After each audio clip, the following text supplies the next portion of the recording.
This video is going to show you more kind of textures like scales and feathers and things like that. So there's a subtractive, obviously, an additive way of doing this. Subtractive can be really cool, especially if you're doing something that has a lot of detail texture to it, like scales of an animal or something like that. Just by pressing into the clay, you can create a pattern. So let's say I'm doing a snake body, maybe. Something that has small scales. Something even like my pencil could work if I do it in a row and then I come back and I think about pushing my pencil not right above the line below, but between the two. So I'm kind of staggering, right? Staggering. And you could do this and you'll see the more you do it, you start to get kind of a cool texture. Could be some sort of a scaly texture, feathers. That could be actually really nice for feathers on a wing or something like that. You experiment with different shapes. So if I want it bigger, this is a great one.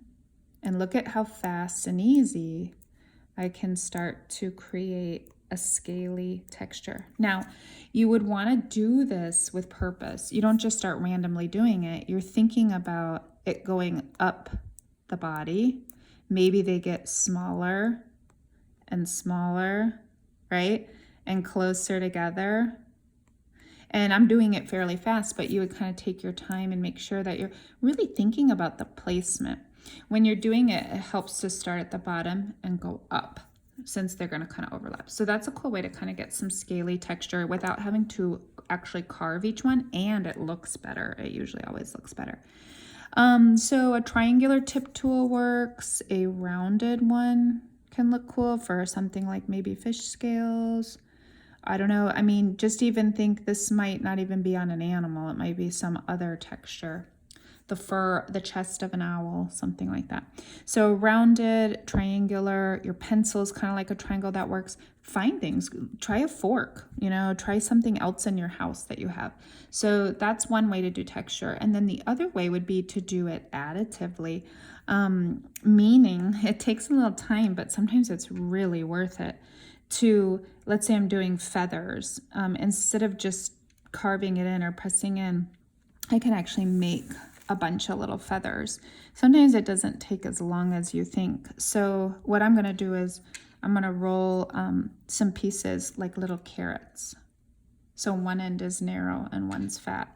And I don't really care how big they are. I'm just making sure that I have a point on one end. If I roll a bunch of those, I can layer them and stagger them just like I did when I was doing the reductive, but now I'm sculpting the texture. And I will say, especially in the real clay world when we're glazing, that sculpted textures can look really cool with glaze on them.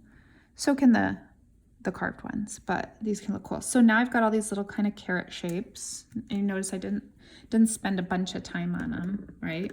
And what I want to do is start to put these on in a layer.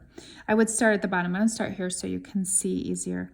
So if I put one on, and maybe I flatten it out a bit, put one on, kind of press it on, put one on, press it on.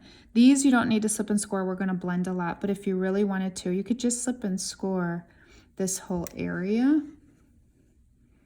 And then you'll see that that'll work as I continue to build. So I get a row on, and then I'm going to take all this clay and I'm going to try to pull it, move it, push it, blend it up.